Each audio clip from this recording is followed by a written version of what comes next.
Good afternoon, Warrington. A pleasure to be back to talk to the photo group. Yes, as Alan said. We are the photo group. Not the science group. Okay, right. Not the science group.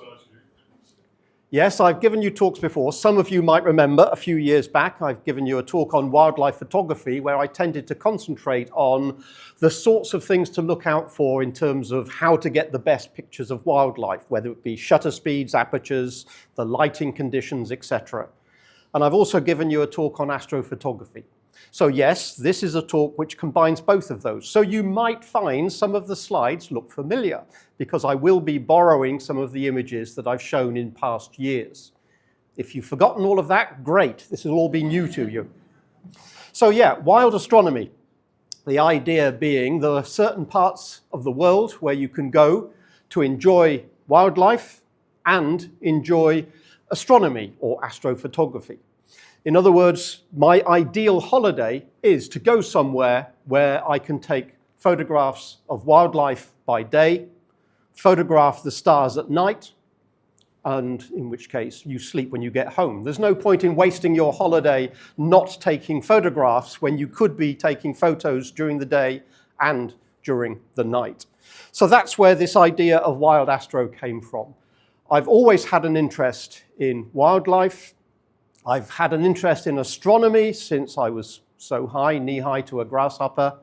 I've developed an interest in photography. That started with astronomy and trying to take pictures of the night sky, and developed into a general interest in photography. And when I was at the University of Birmingham many decades ago, I found some friends who had a like interest. They were interested in wildlife, they were interested in nature, they were interested in stargazing and astronomy. And so the friends that I made in the University of Birmingham, I have kept those as, if you like, lifelong friends. And this talk this afternoon is about going on safari, taking holidays in past decades with my friends, doing what we enjoy. And of course, wildlife and stargazing can both be done either naked eye or in principle with a pair of binoculars. But of course, if you combine it with a camera, then you have the option of wildlife photography, you have the option of astrophotography.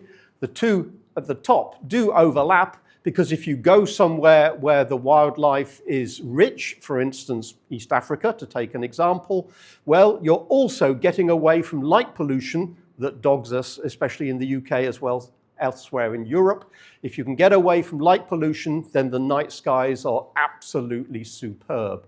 So there is an overlap between wildlife and astronomy, as well as the obvious overlap with photography. Combine all of those together, you get what I call wild astronomy.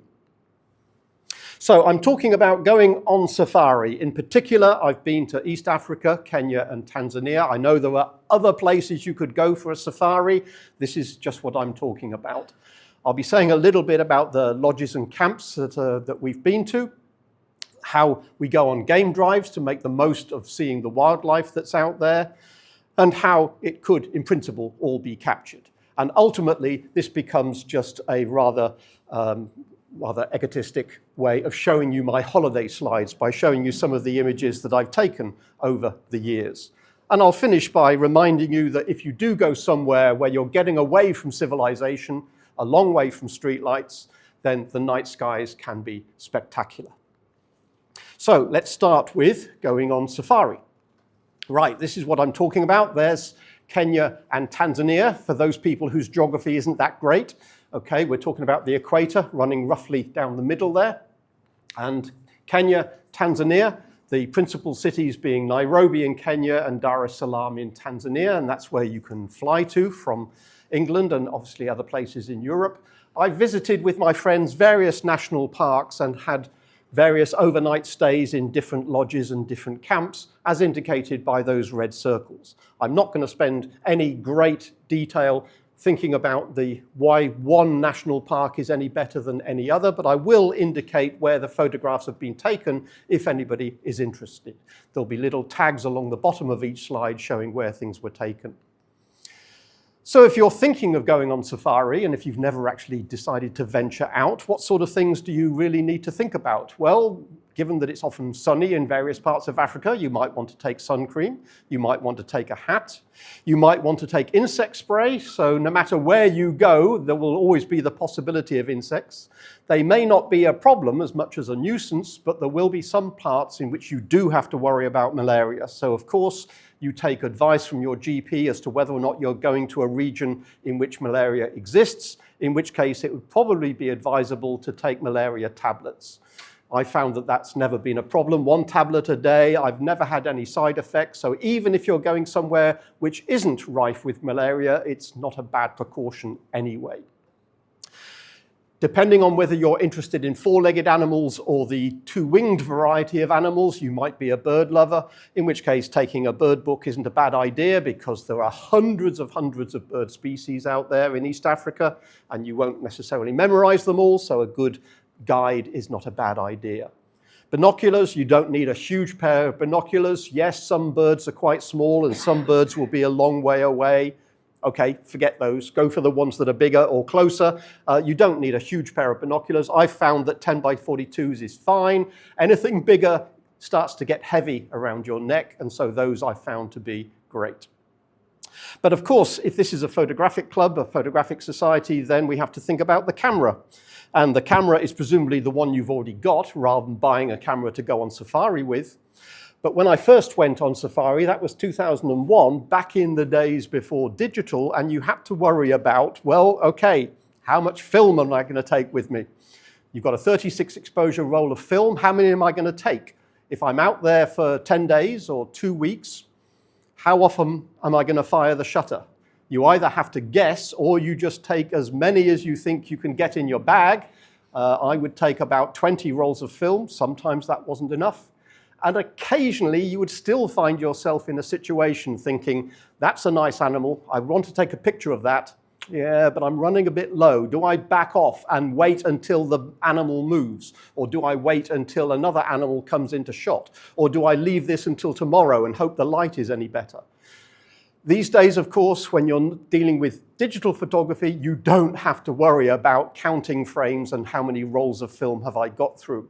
Because basically, with SD cards that can hold 1 terabyte, or these days I think 2 terabytes is the limit, you can get 100,000 images if you wanted to. I don't suggest you do that. All your eggs in one basket is not a good idea.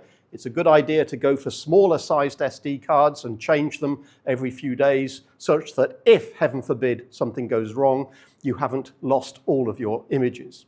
But you no longer have to worry about filling the amount of photographic storage that you have, because I don't think anybody is ever going to fill 1 terabyte SD card, even if you're out there for months at a time.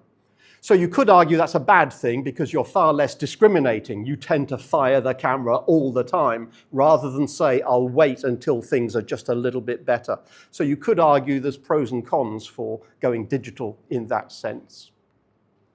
Once you're in Africa, regardless of whether you fly to Nairobi or Dar es Salaam, my friends and I have decided to go on safari with a driver guide who we know and love because we've been with him many times. He picks us up at the airport and takes us on to the first place where we are going to stay the night, the first lodge or the first camp. The first sight of quintessential Africa can be quite amazing.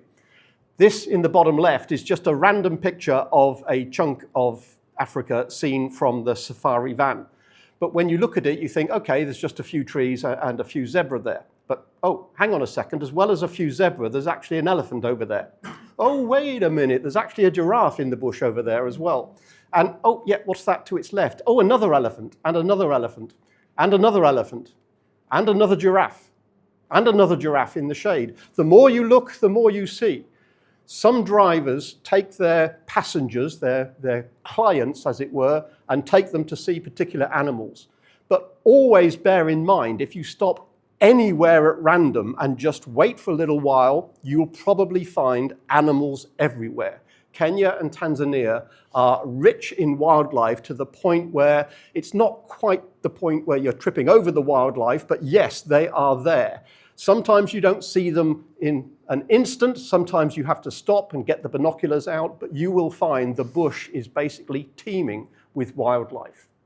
In addition, you can go to lodges. Often lodges are positioned close to watering holes, or watering holes are set up close to lodges, such that if you wish, you can just sit on the terrace there and watch the animals come and go. You don't even have to leave in a safari van and go on a game drive to find the animals. If you stay put, especially when there's water around, the animals will come to you. So let's have a think about lodges and camps where you might want to stay. I'm not going to endorse any particular places, but I will show you the places I have been to in the past. Some lodges and camps are situated on lakesides because they are excellent for bird watching, perhaps not so much for lions and big game, but for smaller animals and birds, they can be fantastic. So this is Lake Elementaita, which is north of Nairobi. The Great Rift Valley, which runs through East Africa, has got a number of different lakes because of the rifts formed from fault lines in the Earth's crust. So here's me and some of my friends and our driver guide, David here, who has done all of the arrangements for us. It's a wonderful way of dealing with it. We basically decide we want a safari.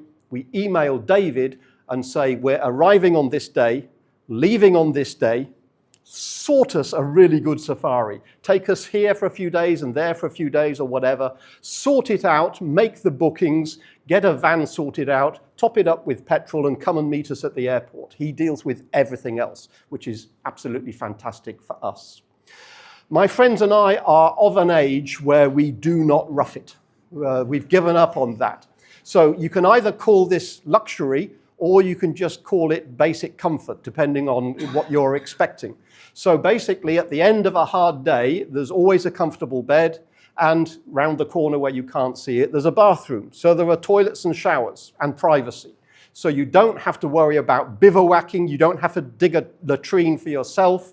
This is fairly comfortable because most of Kenya and Tanzania are built for tourists.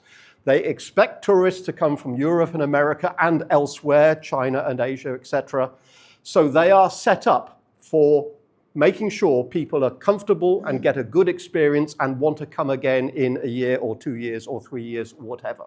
So as I say, I'm no longer of the age where I'm prepared to rough it.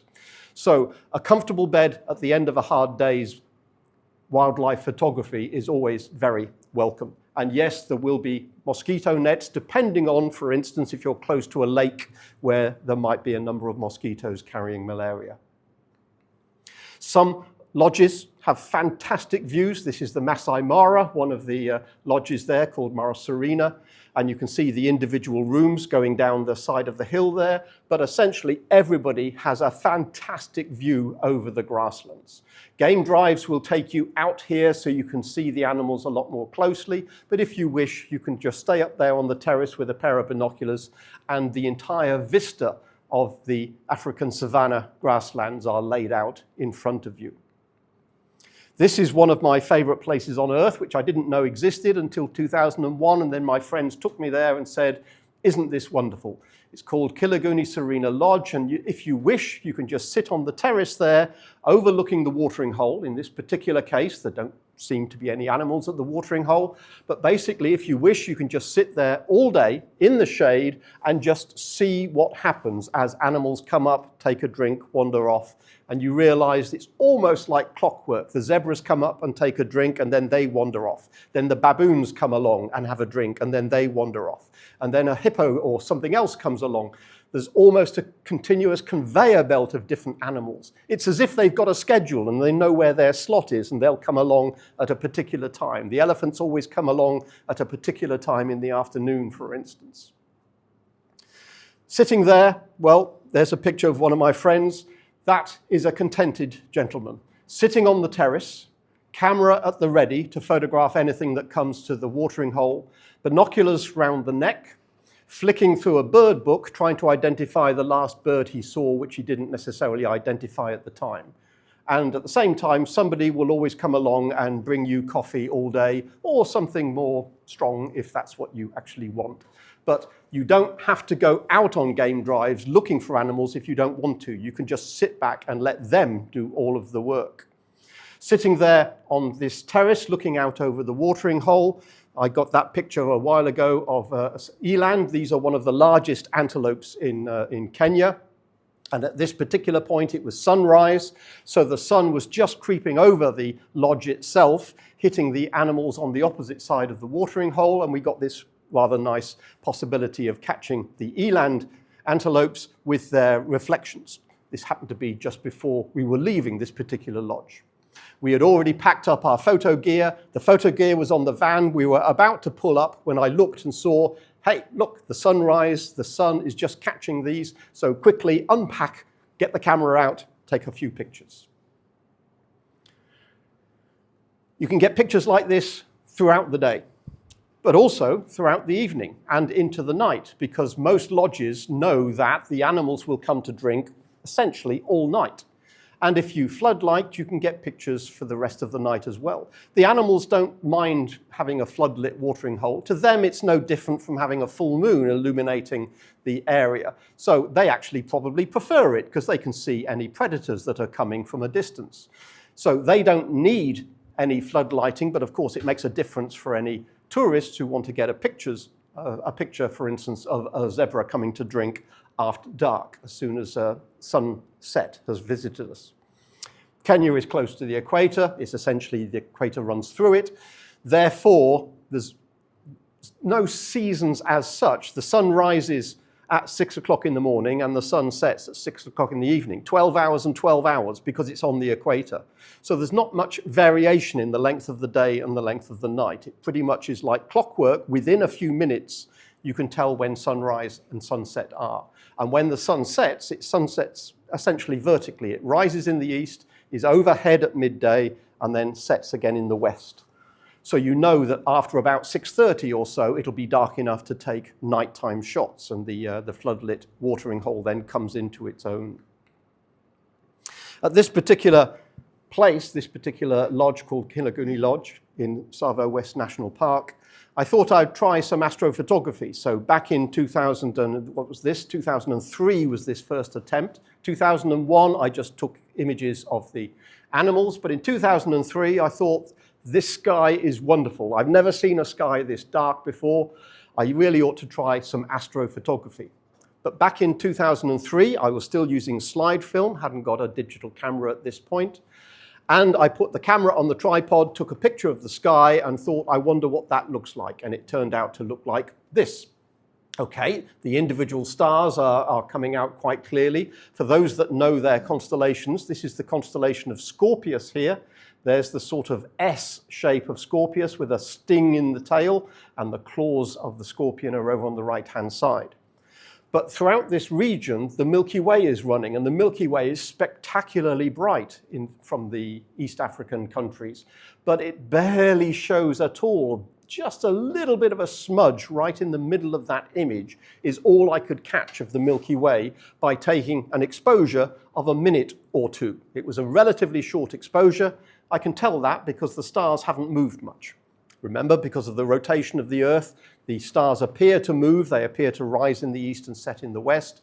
A long exposure, the stars will trail. So I kept the exposure reasonably short in order not to trail the stars, but was a little disappointed that film essentially doesn't have the sensitivity. This was probably ISO 200, I think, in this particular case.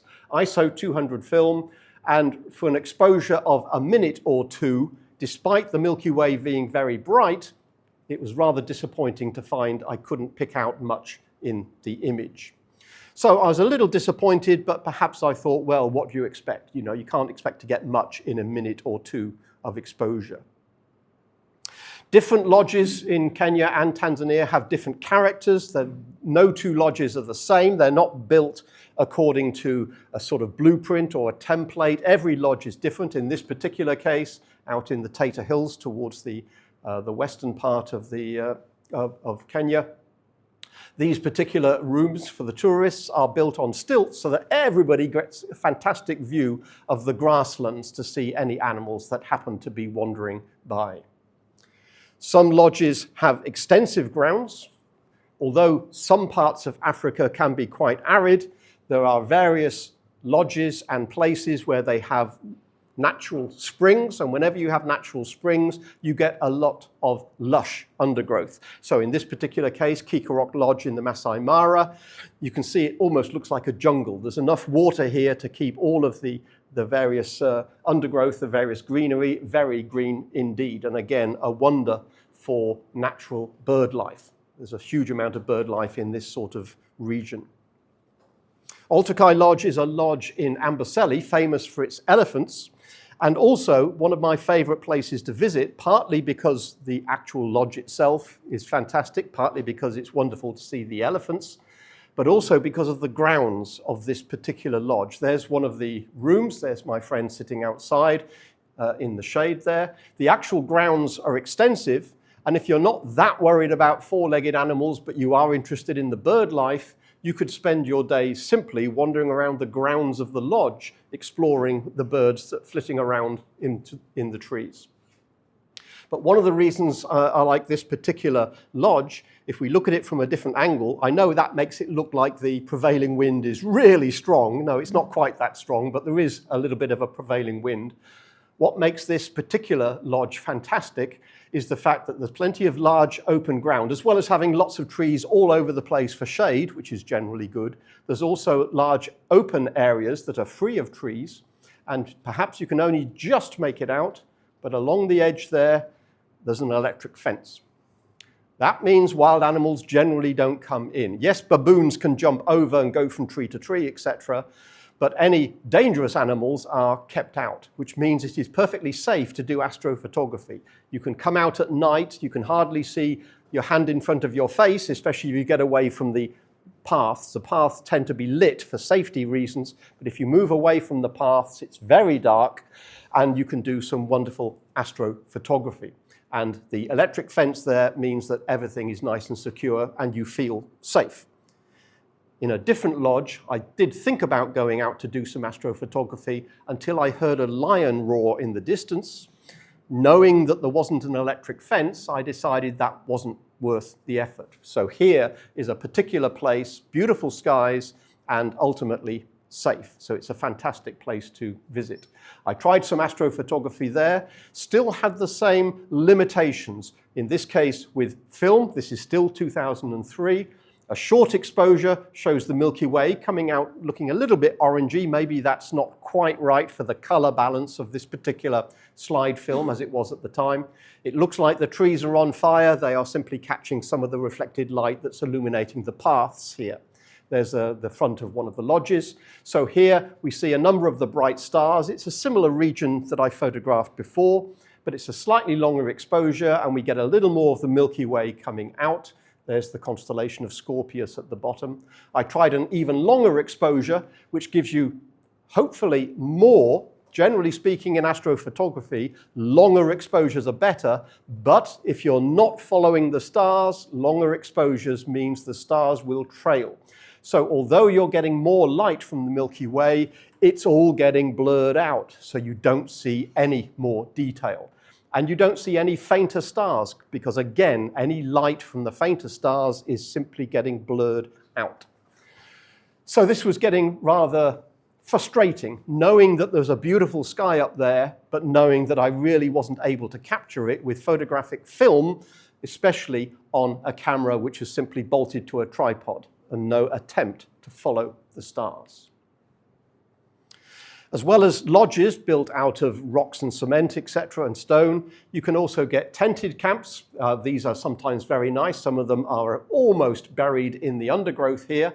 Not so good, of course, if you're interested in stargazing, because you have to move away from the tent to clear the trees in order to see the sky. So something like this, Governor's Camp, this is the region of the Masai Mara in which the Big Cat Diary, that sort of thing, are filmed by the BBC. This looks great because you're by a river, by the Mara River, you've got the various tents, and you've got some open area next to your tent, thinking, great, I'll have the tent, I'll have the shade, I'll have the amenities of a bed and a shower, but also I can just step out of my tent and take pictures of the sky at night. The staff said, no.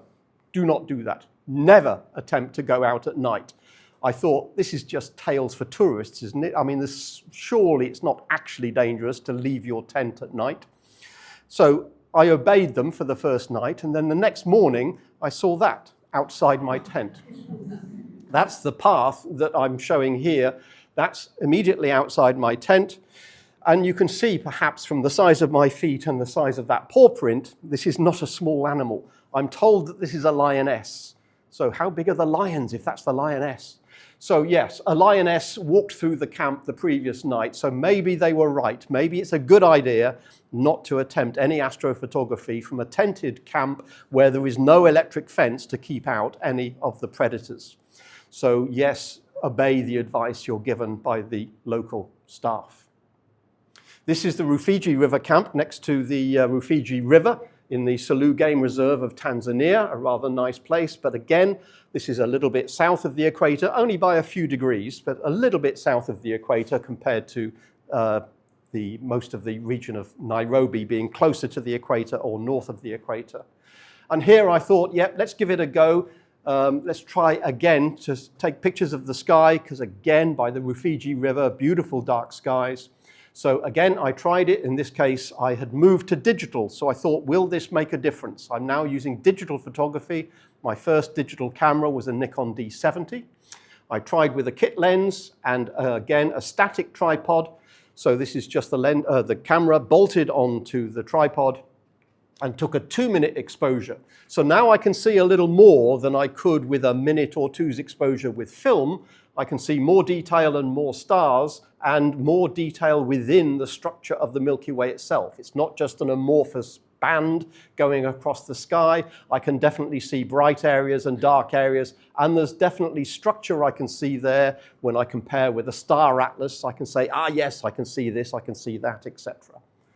And again, a similar sort of exposure, simply a different frame of the camera, looking at a different part of the sky. You can see in this case, the Milky Way is effectively arching across the southern sky rather than setting as it was in this particular case.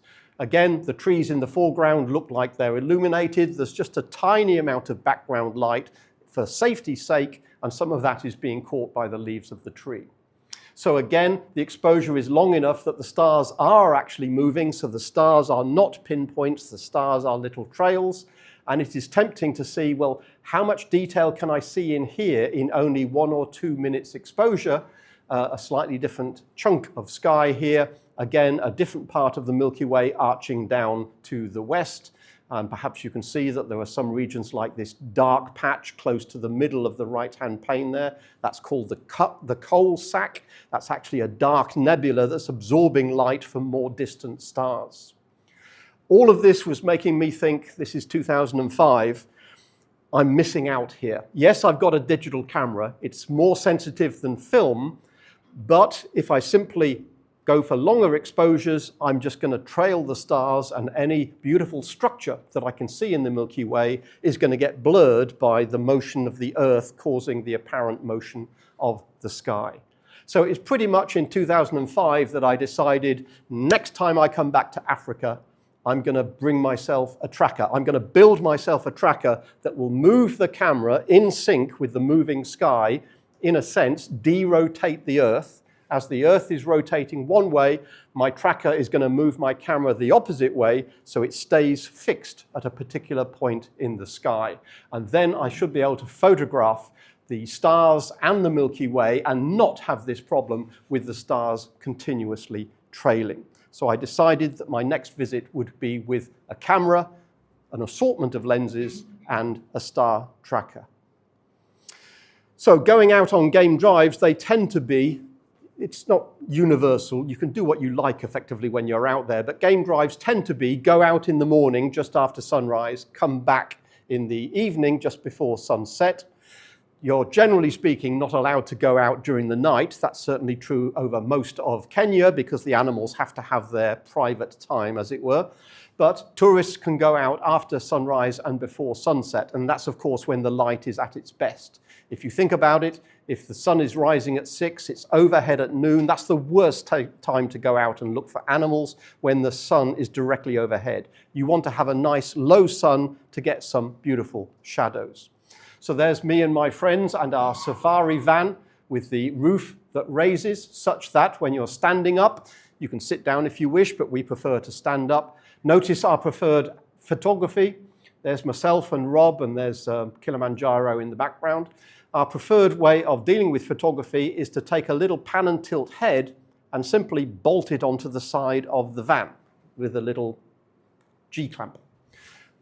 With the clamp permanently in position, the camera can be put back on the seat when you're bouncing around, going from one point to another. But as soon as the opportunity arises, the camera comes off the seat, goes onto the quick release pan tilt head, and then you're ready to shoot with a nice steady shot.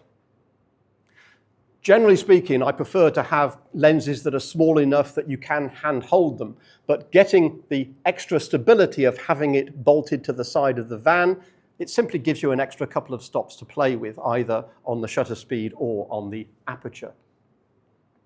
So do you need a big telephoto? How close can you get to animals if you want to catch them? Well, you don't really need anything quite that big. I've never actually seen anybody carry one of those on safari, but I've seen a lot of those. You see some safari vans where even a 600mm lens is considered a bit on the short side.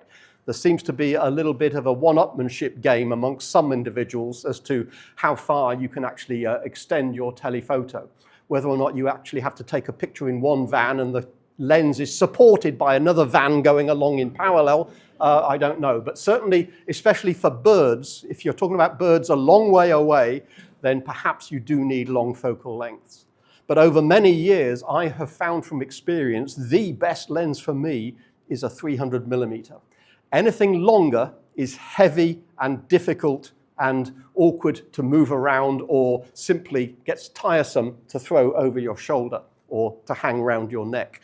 But I've found that a 300mm lens is small, compact, lightweight, and 300mm, as far as I'm concerned, is the maximum focal length I'm interested in. I'm not interested in trying to photograph an eagle that's 2 kilometers away. I'm not trying to photograph a tiny bird which I can barely see in a tree. Most of the time, you can get close enough to animals for 300mm focal length to be all you need.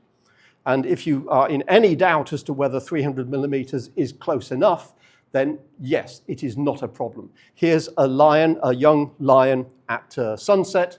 The lion is paying no notice to us whatsoever because it's got its gaze on zebra. And it's figuring out the sun will be down shortly, I'm going to go after those zebra and have a midnight snack. So in this particular case, the lion was maybe 20 meters away. 300mm for me, on my camera, 300mm gives me a field of view of 1 in 10. Gives me a field of view of 1 meter at a distance of 10 meters, or a field of view of 2 meters at a distance of 20 meters. So this lion was probably about 20 meters away, a little less, maybe 15. And the lion, especially any other prey animal, will not give a damn about tourists. The prey will be a little bit more skittish. Predators will not care. Prey will worry about people getting too close. But even then, here's an impala, which might be food for the lion. The impala would probably run away if it was feeling threatened, but sometimes they just stand their ground and you can get relatively close to them. Again, this is the 300mm lens, if you really want to take a picture of an ear of an impala. The rule in Kenya is you shouldn't approach an animal closer than 35 meters. Anything closer is considered to be threatening or disturbing their natural behavior. But what you can do is drive up to an animal, and if it chooses to walk towards you, that's its business. You don't have to back off. So you shouldn't chase animals, you shouldn't get too close to interfere with their natural behavior. But if an animal happens to want to walk towards you, well, that's just fine. So in this particular case, you can see the sort of distances. There, a friend has taken a picture of my left ear, and there's the lion sitting on a mound over there. No problem whatsoever. You can get within 10, 15, 20 meters of these animals. And if you've got the right driver and the right guide, they will make sure that that's possible. In this case, the leopard was at quite some distance away, perhaps 50 meters or so. But our driver said, don't bother taking a picture of it now. We are going to go not towards the leopard, we are going to go this way, because I can guarantee you that that leopard is walking towards that watering hole. So if we park here and wait for a minute, it will walk straight past us. So we moved, switched the engine off, sat there, and 1 minute later, the leopard walked straight past us. And so that is just a few meters away. I could barely get it all in with a 300mm lens. So bear in mind, you don't need fantastic telephotos, especially if you've got a guide who can help you find the right photo opportunities. Perhaps this is a good time to take a break for coffee. Okay, tea break over. Back to wildlife photography. Having said that we've gone on safari, we've looked at lodges, game drives. Now for the indulgent bit where I show you some images that I've taken over the years. When I say there's a lot of wildlife in Kenya, I'm really not kidding. This is a panorama in which you can't really see the animals because the animals are too small. If I zoom in, perhaps you can see that what we're actually looking at is about 500,000 wildebeest. Being a scientist, I thought, I wonder how many are out there. So I calculated how many wildebeest per square meter, how many square meters am I looking at, and I calculated in that herd there was about 500,000. On that particular day, I read that about 1.5 million wildebeest had come across from Tanzania into Kenya. So having a herd that was about 500,000 is probably about right. It's mainly wildebeest. There are some zebra in there. There's probably a few ostriches in there as well and a few other animals. But it's a reminder that if you wish, you can just drive and literally be surrounded by animals. In some cases, you can be surrounded by elephants, like in Amboseli National Park. This particular case, this particular point in the Masai Mara, this was simply huge amounts of the wildebeest. And of course, where you get a lot of prey animals, you'll get the predators as well, because the cheetahs, the lions, etc., will basically be looking at that saying, smorgasbord, given that there's food there, more food than they can possibly eat. Occasionally, my friends and I would visit lakes in the northern part of Kenya, and expecting to find flamingos. One day we happened across a flock of pelicans. Remember, pelicans are quite big birds in the first place, but in this particular case, there seemed to be about 1,000 pelicans which decided simply to go in the air and start wheeling around above our heads. And it was quite a sight simply to see that many big birds in one place, especially as we weren't actually expecting them. We were sort of on the assumption that we were going to see flamingo rather than this huge number of pelicans. You have to remember that animals are curious, and they're sometimes as curious about us as we are about them. So yes, again, prey animals tend to be a bit more skittish and a bit more suspect, and they won't know necessarily what we're up to. In this case, the zebra are just interested in the fact that we are passing by and what we're doing. Anytime you have a mother and youngster, of course, the mother will be very protective of the youngster and might move away from the photographers or the tourists, simply not wanting their youngster to get anywhere close to these barbarians in the white vans. But the predators, of course, aren't that fussed. They will get as close to you as they feel they're comfortable with, and in some cases, that is literally only a few meters away. In this particular case, this lioness came out of the long grass. We hardly noticed she was there until she suddenly appeared amidst the buttercups. And our driver guide told us the reason she's staring so intently at us is because she's got cubs, and the cubs are a little way behind her. She came towards us and then jumped up on that bough and stayed there for quite a few minutes, occasionally looked over her shoulder at us, and made it very clear that she was in command of this situation. She was plonking herself there between us and her cubs, who are in the long grass. We basically never saw the cubs, though we were fairly convinced that they were there from her behavior.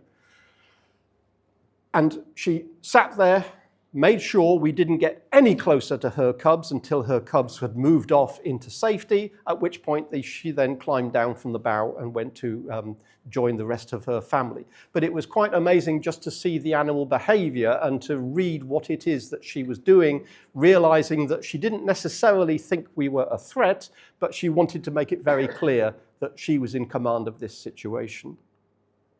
Sometimes the grass is quite long. You don't necessarily lose lion cubs, which are only so high.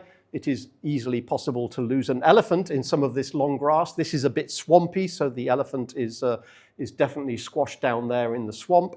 But there will be times of year, and it's worth checking out what time is a good time to go in any particular country.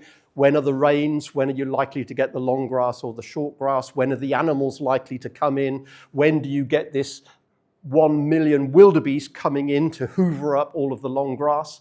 So yeah, there will be times when you can expect not to see small animals, simply because if you can barely see large animals, you're not going to see the small ones. And there are times when you think, well, if you can lose a giraffe, okay, it is probable that this giraffe is actually sitting down rather than standing up. But I'd like to think that this is a full-grown male giraffe and the grass is actually about 5 meters high. Probably not, but it's just a reminder that at certain times of year, the grass can indeed be meters in height rather than centimeters in height. And so you can't expect to see all the same animals at this time of year as you can at other times of year. But if the wildebeest have been through, closely followed by the zebra, they tend to nibble at grass of different lengths. You will more likely find wildebeest and zebra where the grass is much shorter. This, again, I showed you about 4 years ago, one of my favorite pictures of zebra on the Masai Mara, caught at sunrise. So the sun is over in the top left there. And I like this because, well, for one, the sun is just picking out the seed heads of some of these bits of grass, and it just sets the scene very nicely. But it's also, I believe, a really nice family portrait, because this is zebras doing what zebras do, which is essentially eating. And generally speaking, there's always one on sentry duty. So although most of them have got the heads down eating, one of them is just keeping an eye out for lions, just in case there are any in the neighborhood. So this, to me, is in a sense quintessential Africa. My friends are very much into birding, me less so perhaps. I tend to prefer animals with 4 legs rather than just the 2 and 2 wings, but I must admit there are some rather beautiful birds in East Africa.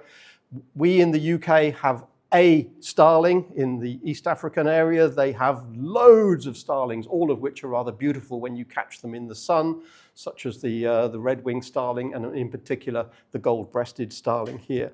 And there's more. That one in the middle looks very mean. I think he's just after food. But yes, the glossy starlings, when the sun catches them, can be quite spectacular.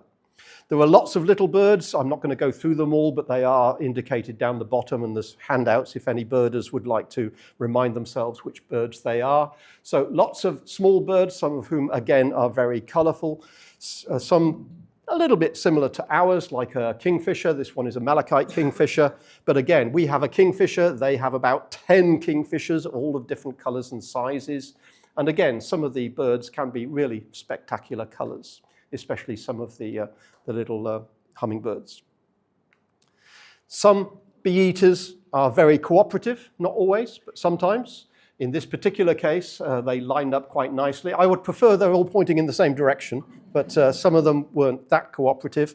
This was actually taken, this was on a riverbank. The picture was taken on a boat, and so I was rocking backwards and forwards on the boat, so I had to choose the shutter speed and aperture accordingly, so I couldn't choose an aperture that was large enough to get the both ends in focus at the same time. I had to prioritize getting the shutter speed enough that the rocking of the boat didn't completely spoil the image. But it's still nice to see sometimes birds cooperate and line up very nicely. Some birds will sit on a branch and stay there forever. This particular bird is the national bird of Kenya, the lilac-breasted roller. Beautiful colors, the lilac, the blues, etc. But it has particularly spectacular colors, especially when it flies, if you catch it at the right angle. And it was not that uncommon for the driver to say, there's a lilac-breasted roller, this will look good, let's stop here and wait for it to fly. So we stopped and waited and waited and waited and waited. We stopped at the point where we didn't want to throw rocks at it to get it to fly, but sometimes we thought, is it deaf? You know, we're talking here, but it's still not flying away. Eventually, if you wait long enough, you will catch it in flight, and it has beautiful electric blue flight feathers, which when you catch it in the sunshine can be rather amazingly good. There are lots of big birds out there. You're all familiar with some of them, like ostrich, etc. Some of them like herons, very similar to our herons. and various egrets, etc. Some of them, you could argue, not the prettiest of birds. I'm sure their mothers love them, but yes, they're not the most beautiful. And there are some very odd-looking birds, like the hammerkop, for instance, rather odd-looking, the way its neck kinks there, and bustards, Cory bustards, black-bellied bustards, white-bellied bustards, etc. And secretary birds, which you might have seen as well. Not named after the quills on the back of the neck, but after the way they stamp in order to get food to come to the surface, which they can then eat. There are plenty of raptors in East Africa. There are huge numbers of eagles. There are buzzards. There are, of course, vultures as well. Some of these buzzards, like this one, they will circle to catch thermals before rising up. If you catch them at the right time of day, for instance, if you go out in the morning when the air still hasn't risen much, you will find that these buzzards will tend to fly towards a hill to catch an updraft, which will get them circulating before they catch the thermals higher in the sky. So if you go out at the right time of day, you can find a buzzard that will just be a few, maybe 10 meters above your head, going in nice circles, which hopefully you can catch at the right time to catch a nice image of the buzzard circling round. Not necessarily the same for vultures. They're easier to photograph in the sense that if you find a kill, there's likely to be lots of vultures around, some of which will be eating and some of which will be flying. If you want them on the ground, that's easy. You just wait till they've fed and then they're too heavy to fly. And so they'll just sit there for a while digesting. But it's nice to catch them in flight when you get the beautiful flight feathers at the tips of the wings coming off like that. Same for the buzzard. You can see the way the feathers just curl at the end of the wings. Plenty of raptors. I won't go through them all. Fish eagles are very common in East Africa. There's little pygmies as well, little grey kestrels, etc. And one thing to bear in mind, what I've said before, when dealing with film, if you've got a bird in the distance, you try and blow it up, you see the grain of the film. But with digital photography, if your image is sharp in the first place, you can blow it up. So that is a rather tight crop of a fish eagle quite some distance away. Even with a 300mm lens, the fish eagle was probably less than 100 meters away, more like 50 perhaps. But again, all you need to do with digital photography is crop it down a little bit, and as long as it's focused in the first place, you can get a very nice image, which essentially wouldn't have been possible with film because you'd start to pick out all of the grain of the film if you tried to blow it up too much. I can't remember, I think I showed you this last time and asked you what you think's going on here because it looks like a bird is having a bad hair day or its head has exploded at some point. That is simply a bird that's looking in the wrong direction. In other words, when the feathers on the bird, if it's moved its head 180 degrees round like most raptors can, they can move essentially 360 degrees. If they are looking in the wrong direction, the feathers don't lie very smoothly, and hence you get this rather odd effect there. But in terms of serendipity, it's a question of what happens to be around. There are plenty of water birds around on water. If you're anywhere near lake, you'll have lots of opportunities to go for water birds. This happens to be a lily trotter, rather small. But again, it's sort of nice to put the lily trotter in context of the huge lily pond that it's sitting on. If you want, with digital photography, of course, you can blow it up to get a nicer image of the bird. But it's also nice to get the context in which that particular animal exists. Flamingos, of course, there will be hundreds of thousands of flamingos on the various lakes in the north of Kenya. And it's always a good idea to catch, if possible, beautiful reflections that you get off the water under almost any circumstances. There's no particular need. It's nice to get a nice sunny day, but almost any water will give you a nice reflection. And so in this case, a number of pelicans. It was nice to catch that heron that was just sort of skimming over the water and got this rather broken reflection underneath. And this cormorant, I quite like this one because its tail just touched the water and produced a few rings. Perhaps it's a little small to show on this particular slide, but it produced this wonderful, almost perfect mirror reflection. It works for animals as well. This elephant in fairly shallow water here, giving a nice reflection. In this case, the zebra seems to have, well, it's barely millimeters of water because you can see it from its hooves. It's hardly going into the water at all. So it must be barely a fraction of a centimeter of water across this particular plane, but it gives this beautiful reflection. And in this one in the middle there, you start thinking, what the hell am I looking at? Is that water, or is that sky, or is that... Yeah, then you realize they're both water. There's no sky in this image, so this particular impala is jumping over a rather soggy bit of grass, which is sitting in between two bits of water. This water happens to be rippled and causing a reflection, but that's water on the other side. You can see a reflection of that bird in the very top left there, but it's actually still looking down. It just happens to be a reflection of sky in two bits of water. When you're looking at animal behavior, again, sometimes one image doesn't show the full story, as it were. In this case, there were a couple of young lions, a couple of brothers that were just play fighting, and I just took a series of images over 10 minutes or 15 minutes or so, and they were literally just romping around together because they were well fed and had nothing else to do and weren't going to go hunting until the next night. Sometimes the fighting is not play fighting, sometimes it's really deadly serious fighting. In the case of the top left, there's a couple of vultures. I don't know quite what was going on there, but I believe it might have been two adults which are trying to get their youngster to go away because they're not going to feed it anymore. We've got hippos in the top right fighting over territory. We've got buffalo in the bottom left fighting over females. And we've got lions and hyenas in the bottom right fighting over food. If there's any resources out there, they'll fight over it, is the bottom line. Even elephants will not necessarily fight tourists, but sometimes they can be quite belligerent. Elephants in a herd, the matriarch and the various mothers will look after the youngsters. A male on its own will be a little more belligerent. So in this particular case, it decided it didn't like the idea of a safari van coming within 10 meters of it, and therefore it decided that it would give us a run for our money. So we took off down the road, and it chased us for a while. Luckily, our driver can go faster than a male elephant, so it didn't actually catch us, but it was a fun escapade whilst it seemed like it was getting closer and closer and closer. I think our driver was deliberately taking his foot off the pedal there just to allow a bit of jeopardy to creep into the situation.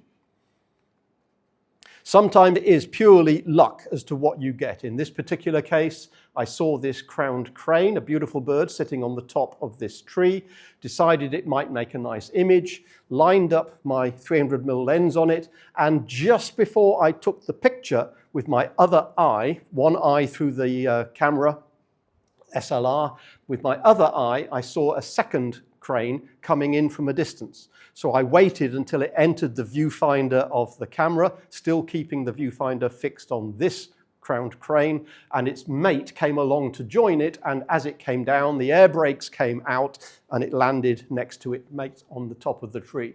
And I was just very lucky that it happened to sit in exactly the right aesthetically placed position. So that was pure luck that it happened to come just when I was getting the camera ready, just in the right frame, as it were. There have been times when we've been driving along and one of us has said, "What's that in the tree?" And we look and say, "Well, I don't see anything in the tree, it's just a tree." And say, no, there's something in the tree. There's a little bit of flesh-colored something there. Is it a kill that's been left by a leopard and it's just a dead antelope up there? Well, we're not sure. Let's go have a closer look and see if it's anything interesting. Turns out to be a lion asleep in a tree. And you can never tell with these things.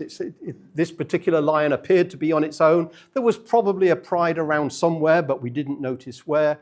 Occasionally, you just come across wildlife in places that you don't necessarily expect it. In one evening, we were heading back to the lodge. Effectively, the sun was setting. We were losing the light very rapidly. We were heading back to the lodge and suddenly realized a cheetah came out of nowhere and started running alongside the van. Not because it was chasing us, but there were two cheetahs, probably brothers perhaps, and they were just literally racing each other, just having a bit of fun. There was very little light, which means the exposures were very long, and that's why after an exposure of about half a second probably, I grabbed the camera, took a picture. The exposure was much longer than I intended, but an exposure of half a second gives a very nice impression of just how fast cheetahs can move when they want to. And this particular case, the tail is acting almost like a sort of counterbalance as it tries to take a corner and swerve around as it runs along. one of my possibly second favorite images, zebra. Zebra again. Why is it always zebra? We've had the zebra reflection, we've had the zebra family, now we've got a zebra crossing. Sorry about that. These zebra, we've been to this place before in Amboseli National Park where you get a lot of elephants. And every time we'd been up to this point in previous years, it had always been a dusty plain. And the zebras simply mark out the paths they want to take from one place to another whenever they're going from that grassland over there to that grassland over there. And in this particular year, it had flooded. Not because there was particularly heavy rain, but it was thought that simply one of the aquifers had changed. The water actually comes down from Kilimanjaro underground, and the aquifers had changed, and some of the water came to the surface. So this entire plain flooded. But the zebra, rather than saying, oh, our usual path is flooded, let's go round it, they simply said, no, we always walk this way, we're going to continue walking this way. So they simply walked across this particular lake. You can see it's only a few centimeters deep, but they still walked the same way they always would walk, regardless of the fact that it was flooded. I just think it's a nice image, as it were, with all of these flamingos in the background and the head-to-tail zebras doing what zebras do, walking from A to B, looking for grass. And I remember, although I didn't take video at the time, I do remember the rather amazing sound of just standing there in total silence, except for the sloshing of about 100 zebras walking their way through. As you can see, when it's that deep, they end up making the sloshing sound as they walk across through the water. Yeah, okay, if we've had enough of animals, if we're getting to the point where we're getting into a bit of a yawn fest, that one I remember because I could basically see its tonsils. It had opened its mouth wide enough, and it just happened to be perfectly lined up that if you blow up the image, you can effectively check out whether it's got tonsillitis or not. So that's the end of animals. Let's remind ourselves that as soon as the sun goes down, we have the option of doing some astrophotography. And as I say, I was getting fed up with the fact that if you take pictures of the sky and allow the rotation of the Earth to trail the stars, well, that can be a bit much. So I decided to build myself a little tracker, a few bits of aluminium, a couple of door hinges, a couple of batteries, and a small motor was enough to move the camera to follow the sky. I also then, some years later, decided to try a commercial, effectively, box that does the same thing, but I started for a few years basically just by building my own. I can put my camera with a telephoto lens on it, or I can put it a wide-angle lens, or essentially anything. Anything up to 300 millimeters is possible on a tracker. A commercial tracker is basically just a motor driven by a bit of electronics and a couple of batteries with a worm gear that turns the camera at one revolution in 23 hours, 56 minutes, which is how long it takes the Earth to rotate once. So that allowed us to take pictures of the night sky in which the stars come out as dots rather than the stars come out as trailed lines. So again, from Amboseli in this particular case, just a 20-second exposure. Now we can get not only the bright stars, but we get huge numbers of the fainter stars, even in 20 seconds, simply because they are now not being smeared out over a few different pixels in the image. We don't have to use telephoto lenses if we're interested in objects in the night sky. This particular star, which is coming to the end of its life and has already sloughed off a lot of its outer atmosphere to produce this rather beautiful pink nebula, that star is a very massive star. We're fairly sure it's going to go supernova before too long. But bear in mind, the size of this nebula in the sky is such that you don't need a huge telephoto lens to pick up an object like that. This was taken with a portrait lens, 85 millimeter focal length. This particular set of exposures was a series of 1-minute exposures. So you can imagine that with an 85 millimeter lens, this nebula in the sky is actually quite large. It may not look that bright to the naked eye, but it is actually a large feature in the sky. Don't be fooled into thinking that, well, astronomers use telescopes, therefore you need a telescope with a long focal length in order to pick up anything in the night sky. Using a wide-angle lens, in this case a 35 millimeter lens, you get a much larger chunk of sky. The Milky Way can be spectacular. From England, you might see a Milky Way that looks a little bit like this. You can see a few patches of bright amongst the stars. But when you go to Africa, the Milky Way stands out amazingly. there are some parts of Africa where the Milky Way is bright enough to cast shadows. It is truly amazing if you can get away from light pollution. You can perhaps notice that because of the rectangles in the corners, this is actually a mosaic of two images I took of the night sky and then stitched together. And of course, that's what it might look like to your eye. You can see the bright areas, the dark areas. You can see all of the structure in our galaxy as the Milky Way spans the sky. But with a photograph, of course, you get color as well.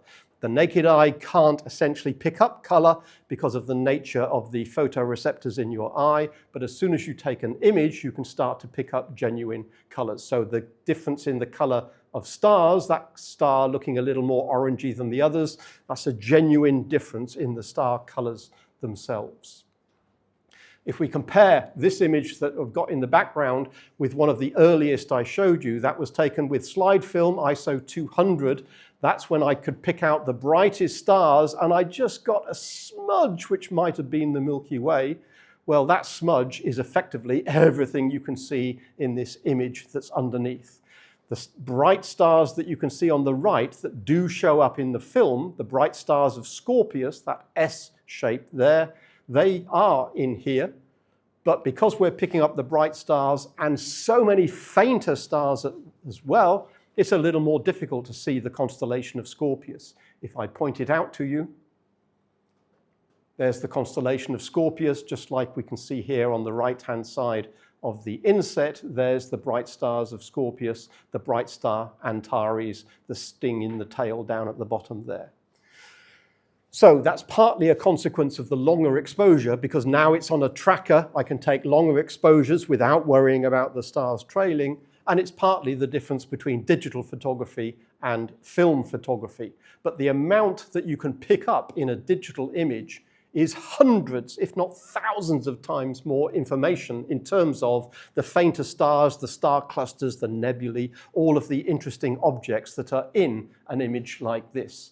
The two bright interlopers in this image are actually planets. There's Jupiter and Saturn. This was taken a few years ago.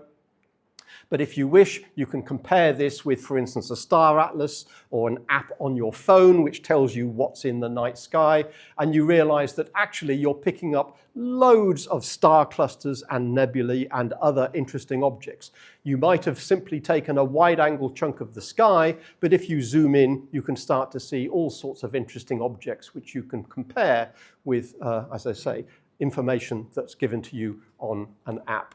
These are labeled according to the person that first discovered them. Messier, a French 17th century astronomer, saw lots of interesting objects in the night sky and started labeling them, Messier 1, Messier 2, Messier 3, etc.